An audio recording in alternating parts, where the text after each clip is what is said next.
For a reggae and dancehall legend whose fiery lyrics and powerful stage presence have defined an era, Capleton has never been one to hold back his thoughts on music, life, or other artists. Over the years, he's shared stages with the biggest names, battled for lyrical dominance, and stood as a spiritual voice in dancehall culture. But behind the music and the fire, there have been rivalries, disagreements, and tensions that boiled over into long-lasting animosities. In this video, we're diving deep into the bitter clashes, the public spats, and the personal grievances that shape these rivalries. From heated on-stage battles to behind-the-scenes conflicts, these are the artists Capleton says he could never fully trust or respect. So, sit tight and watch till the end. Starting with number 1, the first artist who set off the flames in Capleton's long career of fire and confrontation is Bunny Wailer. When talking about legendary reggae figures, Bunny Wailer is a name that commands respect. As one of the founding members of the Wailers, alongside Bob Marley and Peter Tosh, Bunny Wailer helped shape the sound and spirit of reggae music. Born Neville O'Reilly Livingston in 1947, Bunny was not only a phenomenal musician, but also a devoted Rastafarian for his entire life. He became known as a strict guardian of Rastafari culture, someone who expected integrity, honesty, and true devotion from fellow artists. Capleton, on the other hand, started as a typical dancehall artist. Born Clifton George Bailey III in 1967 in St. Mary, Jamaica, Capleton is a living legend, famous for his fiery lyrics, spiritual energy, and uncompromising stage presence.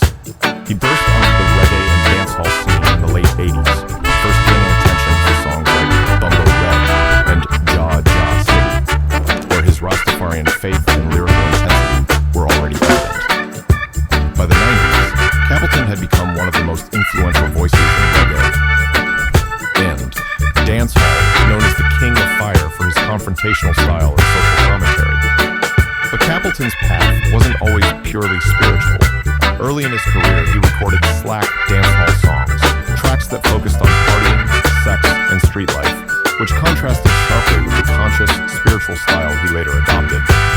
His conversion to Rastafari, which brought his music a new focus on fire, morality, and social consciousness, was celebrated by many fans, but not everyone was convinced. Bunny Wailer was one of those skeptics. By the year 2000, Capleton had fully embraced Rastafari principles in his public persona and performances. While fans praised his dedication and fiery spiritual message, Bunny publicly challenged him. He accused Capleton of being fake, claiming that the artist's newfound Rastafari identity was partly a strategy to gain respect, fame, and money, rather than a sincere spiritual awakening. Bunny's words were harsh, reflecting decades of experience and a zero-tolerance approach to anyone he felt was misrepresenting Rastafari culture. The tension reached its peak during a concert in Montego Bay in March 2000. Both artists were on stage, and Bunny Wailer took the opportunity to verbally confront Capleton in front of a live audience. Witnesses described the incident as intense and dramatic. Bunny directly questioned Capleton's sincerity, using strong language and a tone that many described as humiliating for the younger artist. Capleton, known for his fiery temperament, had to respond carefully, balancing his desire to defend his credibility with the respect due to a reggae legend. This public confrontation became a widely discussed moment in reggae history. Fans and critics debated who was in the right, with some agreeing with Bunny Wailer's strict stance on cultural authenticity, while others felt Capleton had every right to evolve spiritually and artistically. For many younger fans, the incident highlighted the tension between old-school reggae ideals and modern dancehall innovation. By 2000, Bunny Wailer was in his early 50s, a veteran with decades of experience and a lifetime commitment to Rastafari principles. Capleton, meanwhile, was around 30, fiery, ambitious, and determined to prove that his conversion and conscious messaging were genuine. The age gap, experience difference, and generational shift made the clash not just a disagreement between two artists, but a symbolic struggle over the direction of Jamaican music and Rastafarian representation in the public eye. Over the years, Bunny Wailer continued to be vocal about artists he felt were exploiting Rastafari culture. Capleton, however, solidified his position in reggae and dancehall as a spiritual leader and performer, earning respect worldwide. Despite the public feud, both artists maintained their legacies, Bunny Wailer as a guardian of roots reggae and Rastafari culture, and Capleton as a fiery, conscious dancehall star. confrontation shows that in reggae and dancehall, ideology, spirituality, and artistic evolution can be just as explosive as lyrical battles. Capleton's clash with Bunny Wailer wasn't just about personal tension. It was a debate over authenticity, purpose, and respect for a culture that has always demanded integrity. Next comes Bounty Killer, a fellow dancehall titan whose paths often crossed with Capleton. Born Rodney Basil Price in 1972, Bounty Killer rose from the tough streets of Kingston to become one of dancehall's most formidable voices. By the early 90s, Bounty Killer was dominating the sound system scene with aggressive lyrics and a style that emphasized raw power, street life, and lyrical warfare. Hits like Look and Driver A cemented his reputation as a no-nonsense, hard-hitting artist. Capleton and Bounty Killer were contemporaries during a time when dancehall was fiercely competitive.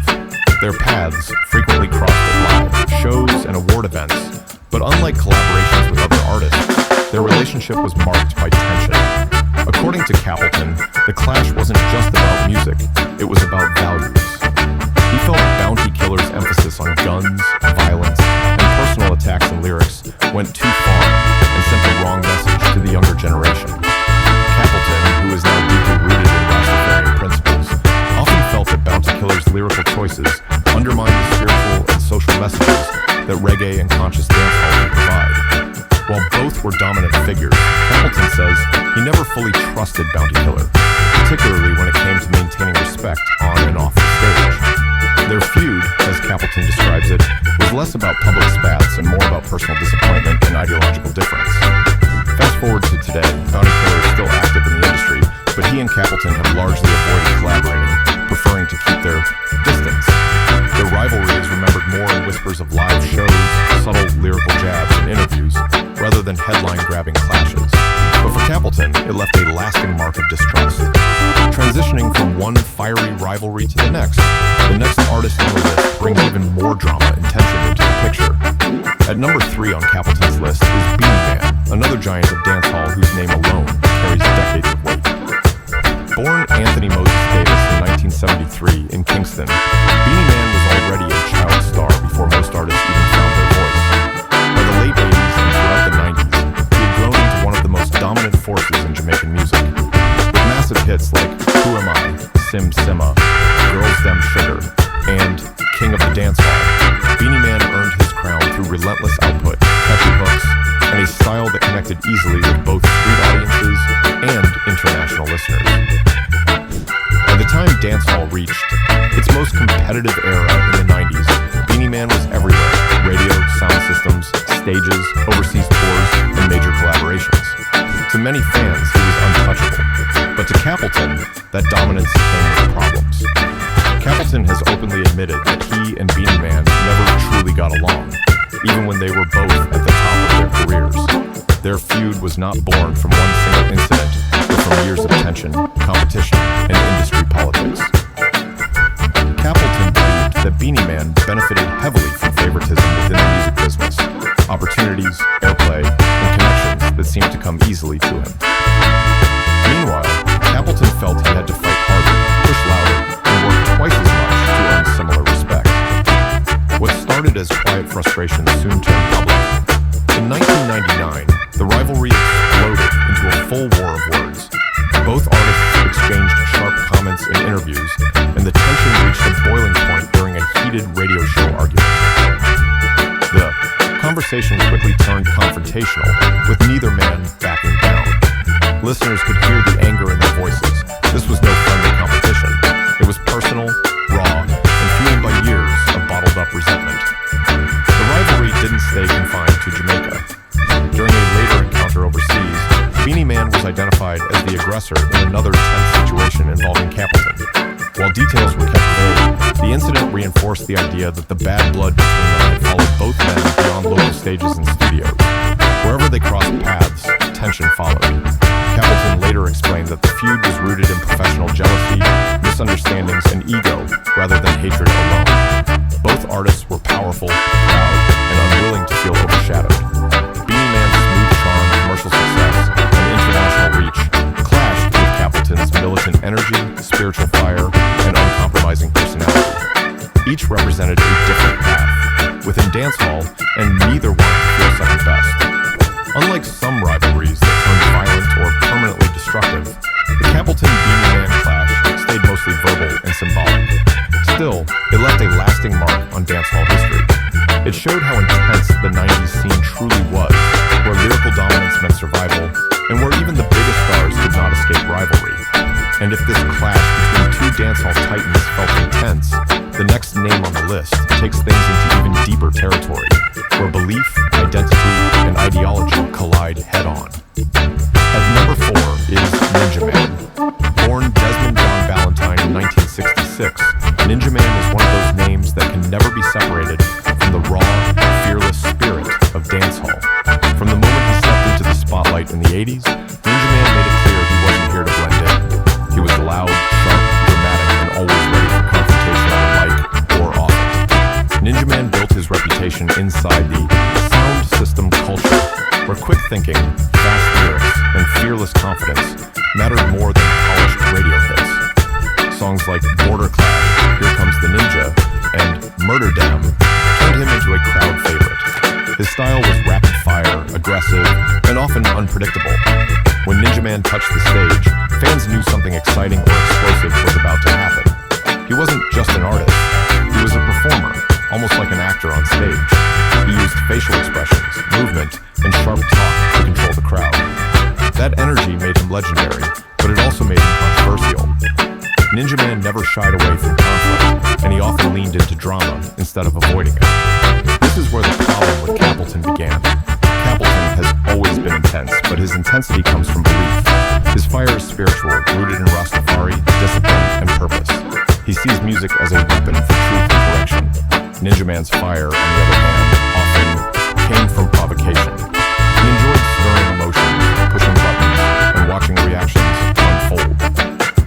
Capleton has said that his issues with Ninja Man had very little to do with who had better lyrics or bigger songs. It was about behavior. He felt Ninja Man enjoyed creating confusion and conflict in dancehall spaces, whether through words, actions, or attitude. To Capleton, that kind of energy distracted from the higher mission of music and dragged the culture into unnecessary negativity. Both men are strong-willed and outspoken, which made compromise nearly impossible. Neither one is known for backing down, apologizing easily, or softening their stance to keep peace. When two personalities like that meet, tension becomes unavoidable. Unlike some dancehall feuds that explode into diss tracks, public insults, or physical confrontations, this one played out more quietly, but just as deeply. Capleton chose distance instead of direct conflict. He has explained that Ninja Man's unpredictability made it hard to trust any interaction. One moment could be calm, the next could spiral into drama. For Capleton, that unpredictability went against his principles. He believes discipline and control are signs of strength. Ninja Man's willingness to escalate situations even casually tested Capleton's patience and confirmed his decision to stay away. Today, Ninja Man remains a respected figure in dancehall history. He still appears at events, performs occasionally, and is remembered as one of the most entertaining and fearless performers Jamaica has produced. His legacy is secure, yet the distance between him and Capleton remains. There has been no public reconciliation, no shared stage moments, and no sign that their differences have softened with time. This feud shows that in dancehall, clashes aren't always about charts or trophies. Sometimes it's about temperament, values, and how an artist chooses to carry their power. When two giants refuse to bend, only option left is separation, and that's exactly what happened here. Transitioning from fiery stage clashes to another clash rooted in ideology and respect, the next artist Capleton names introduces a different flavor of conflict, one that's less about competition and more about spiritual and professional principles. At number 5 is Vybz Kartel, born Adidja Azim Palmer in 1976. Vybz Kartel is one of the most controversial and influential figures in modern dancehall. Rising to fame in the early 2000s with hits like Clarks, Fever, and Summertime, Kartel's ability to mix catchy melodies with gritty street narratives earned him global recognition. His music often combines clever wordplay, provocative themes, and deep knowledge of Jamaican culture, making him a polarizing figure in dancehall. Capleton's tension with Vybz Kartel is one of his most publicized grievances. While both artists share Rastafarian beliefs and a deep connection to dancehall culture, their approaches to music and spirituality often clash. Capleton has openly criticized Kartel's lyrical content, accusing him of glorifying violence, materialism, and behaviors that undermine positive Rastafarian principles. This feud also became personal. Capleton has said that Kartel's influence over younger artists and his dominance in the industry created an environment that Capleton did not respect.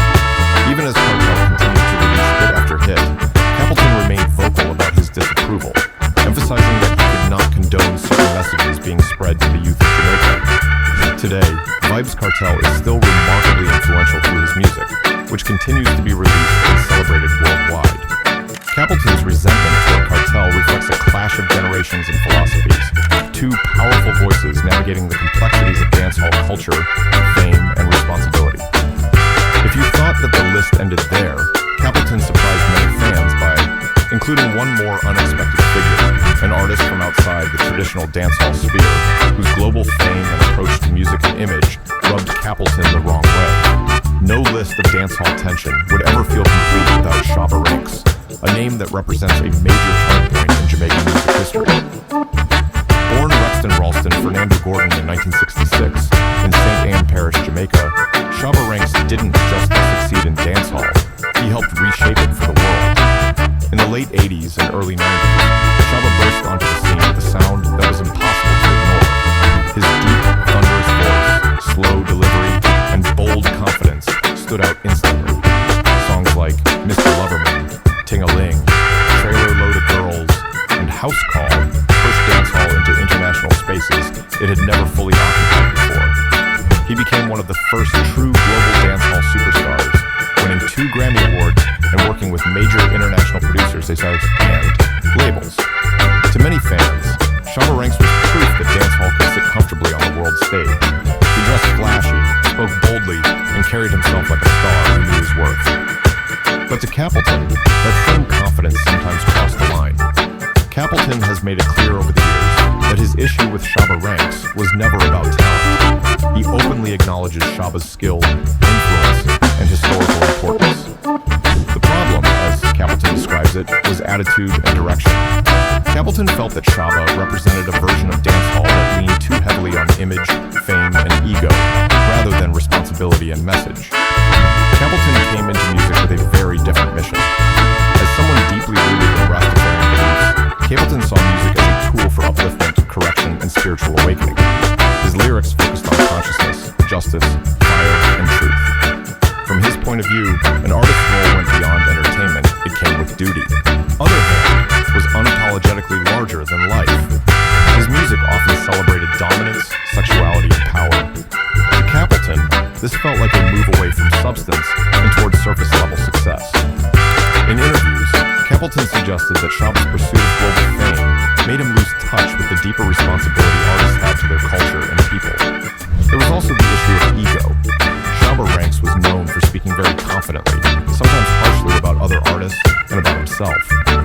Capleton, who values humility within Rastafari, reportedly found this hard to accept. To him, greatness was meant to be carried with restraint, not loud self-praise. Well, this tension never exploded into a dramatic public clash filled with diss tracks or stage confrontations. Instead, it simmered quietly as a philosophical divide. Two giants of dancehall standing on opposite sides of what the culture should represent. Today, Shabba Ranks no longer releases music at the pace he once did. His legacy is firmly cemented. His songs are still played worldwide, sampled, and studied. He continues to make appearances and remains a symbol of dancehall's international breakthrough era. Capleton's criticism of Shabba Ranks is best understood not as hatred, but as disappointment mixed with disagreement. It reflects a larger debate that has always existed within reggae and dancehall. Should the music chase the world, or should it challenge it? Should artists adapt to global tastes, or stand firm in cultural and spiritual values, even if it costs them fame? Both men shaped dancehall in powerful ways. They simply walked very different paths, and Capleton never hid the fact that he believed one path served the culture better than the other. And there you have it, 6 artists whose paths crossed with Capleton in ways that sparked tension, disagreement, and lasting distance. Which of these feuds surprised you